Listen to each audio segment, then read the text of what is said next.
Hello, and welcome to American Catholic History, brought to you by the support of listeners like you.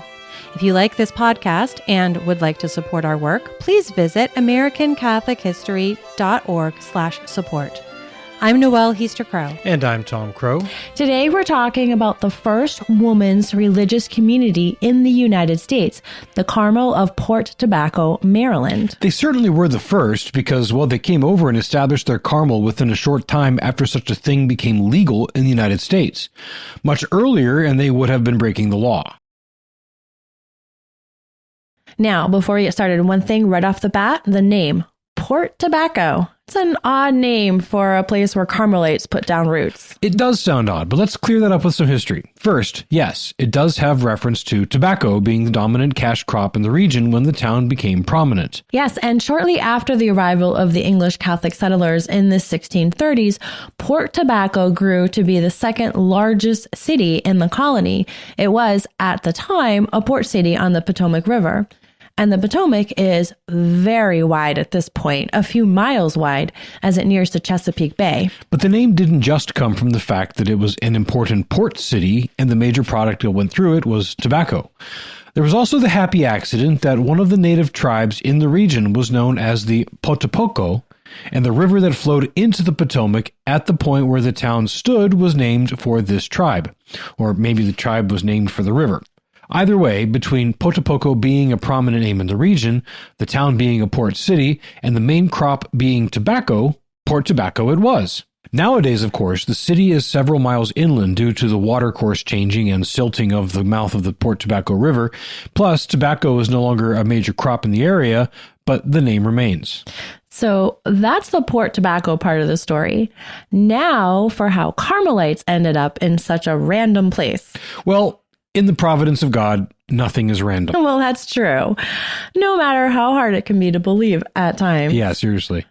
In this case, the path begins in Charles County in southern Maryland. It wends its way through the Austrian Netherlands, which is modern-day Belgium, and then comes back to these American shores. The main players involved are members of the Matthews and Neale families, two of the earliest Catholic families in Maryland. Both came over in the 1630s and settled near what would become Port Tobacco. The Matthews family built a large home in Charles County at the beginning of the 19th century and called it Mount Ayr. Now, a quick point of clarification. Mount Ayr is not in or near Mount Airy. Mount Airy is a town in the heavily populated area between Baltimore and Washington, D.C. in north-central Maryland. Mount Ayr is just a house and grounds in Charles County down in southern rural Maryland. Mount Ayr is still a private residence, so we unfortunately will not be able to stop there on our pilgrimage. And Mount Airy doesn't have any historical significance for us, so we won't be stopping there either. Right. So it was at Mount Ayr that Anne Teresa Matthews was born in 1732 to Joseph and Susanna Matthews. When she reached her 20s, she desired to enter religious life, but this was the 1750s, so there were no opportunities for her in the American colonies. Now, this was especially tragic since Maryland had been founded in the 1630s as a haven for Catholics fleeing persecution in England. But within the first few decades of the existence of Maryland, Catholics had to fight for their right to practice their faith. Even across the ocean, English Protestants just couldn't accept a place where Catholics lived in freedom. For a bit more detail on the early decades of this fight, we commend our episode number 9 on Margaret Brent. She came over from England in 1638, just a few years after the founding of Maryland. She took a leadership role in the fight against the forces of Parliament during the English Civil War, and she eventually became the most significant landowner in the colonies in her day. Catholicism was legal in the colony for a while, but in the 1690s, Catholicism was suppressed, and Catholics had to live basically as second-class citizens. Now, to be clear, Catholicism wasn't outright forbidden in Maryland as it was in other colonies like New York. But even in Maryland, Mass could not be celebrated in public. No priests could go about presenting themselves as priests, and anyone who publicly identified as Catholic was barred from government positions, including in the military. Mass was celebrated, but only in chapels built on private land, and those were not publicly advertised as Catholic chapels, He just had to know. The most significant of these private chapels was that at the White Marsh Plantation. White Marsh became the center of Jesuit life after the American Revolution. It was where the Jesuits selected John Carroll to be their recommendation for the first Bishop of Baltimore, and it was the sort of the first chancery of the new Diocese of Baltimore when it was established in 1789. Obviously, there's loads of history there for another episode, but anyone who joins us on our pilgrimage will get a first-hand account of it, because we'll be visiting the chapel at White Marsh. But let's get back to Anne Teresa Matthews. She felt called to the religious life, so in 1754 she left Mount Ayr for the Carmelite monastery in Hoogstraeten, Austrian Netherlands. Again, present-day Belgium. She took her vows and was given the name Sister Bernardina Teresa Xavier of St. Joseph. In 1774, after 20 years in the community, she was elected prioress of the convent. By this point, a couple of her nieces had also come from Maryland to Hoogstraeten. In 1780, Father Charles Neale became chaplain to the monastery. Father Charles Neale is another interesting sidelight on this story. He was one of 7 boys, they had 2 sisters as well, and 6 of the 7 boys became priests, or at least entered formation with the Jesuits. When the Jesuits were suppressed in 1773, Charles Neale and other Jesuits studying in Europe had to pursue ordination through other channels. He and many others finished their studies and were ordained in Ghent. Charles was ordained in 1780. The brothers Neale were an important group in early American Catholicism. One of them, Francis, was a 2-time president of Georgetown College, and another brother, Leonard, was also a president of Georgetown, and he was the 2nd Archbishop of Baltimore. And one of the Neales, we're not sure which, was summoned by George Washington when the great general lay dying at Mount Vernon. We don't have proof that this Father Neale received Washington into the church before he died, but the evidence is, well, rather suggestive.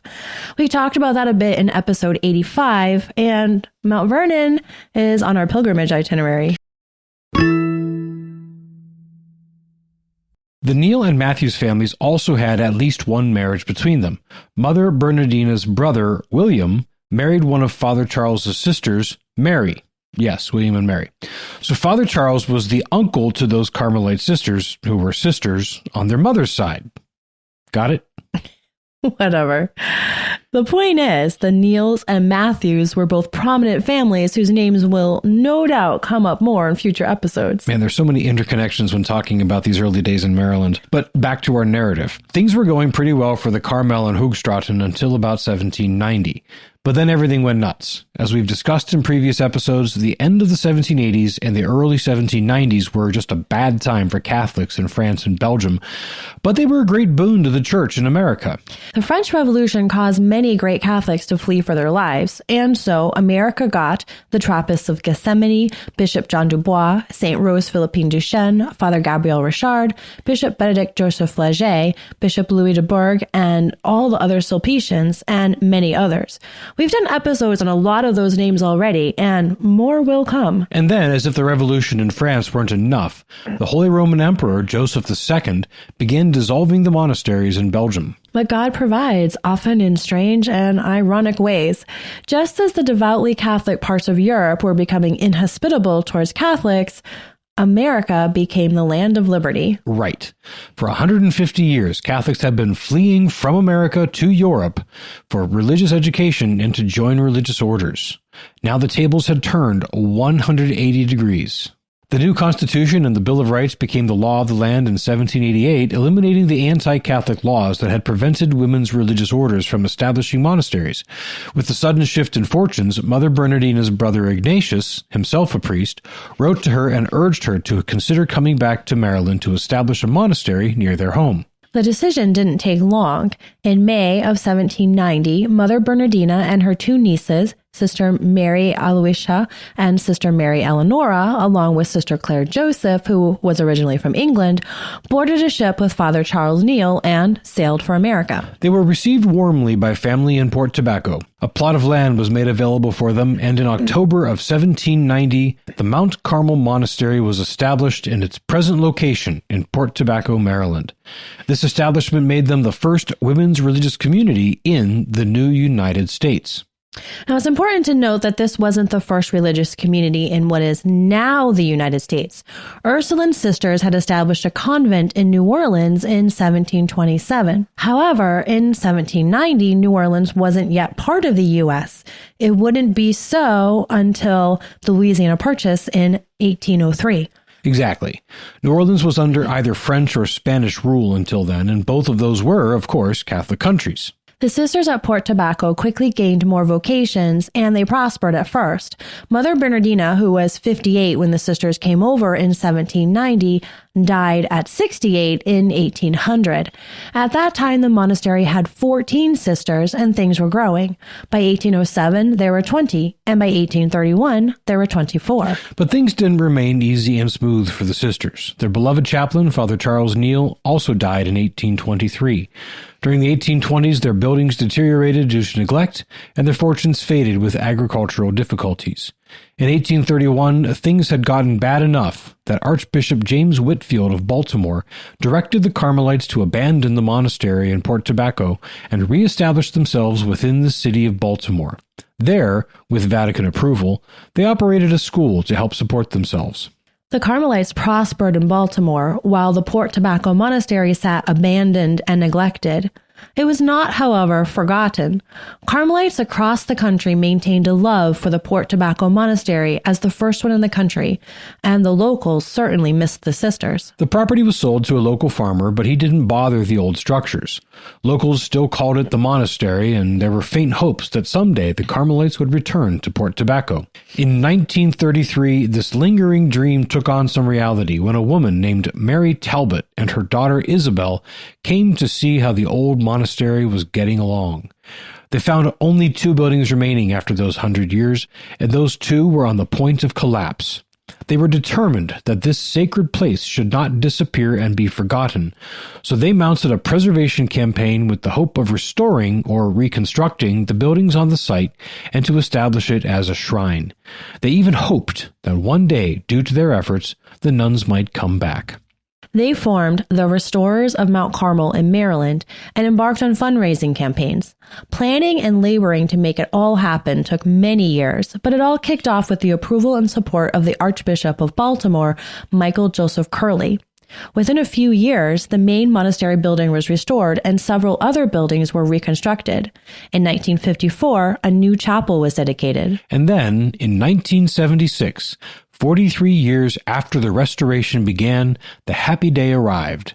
6 Carmelite nuns returned to Port Tobacco and restored contemplative life to this earliest of American women's religious sites. The life was difficult for these intrepid women, and 3 had left by 1982. But with the aid of the Association of St. Teresa, a cooperative effort among Carmelite foundations in the U.S., the monastery stabilized and began to grow again. Nowadays, the Port Tobacco Monastery is home to 10 nuns. And in April of next year, a visit to the peaceful, holy, beautiful grounds of the Port Tobacco Monastery will be part of our pilgrimage. We hope you'll join us.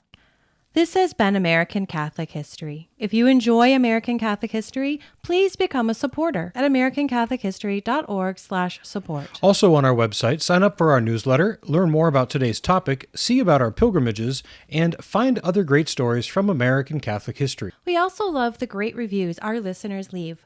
Those and the 5-star ratings help others find us. You can email us feedback, questions, tips for episode topics, or other comments at feedback@americancatholichistory.org. You can find us on Facebook at facebook.com/American Catholic History, on Instagram at ACH_podcast, and follow us on Twitter at ACH1513.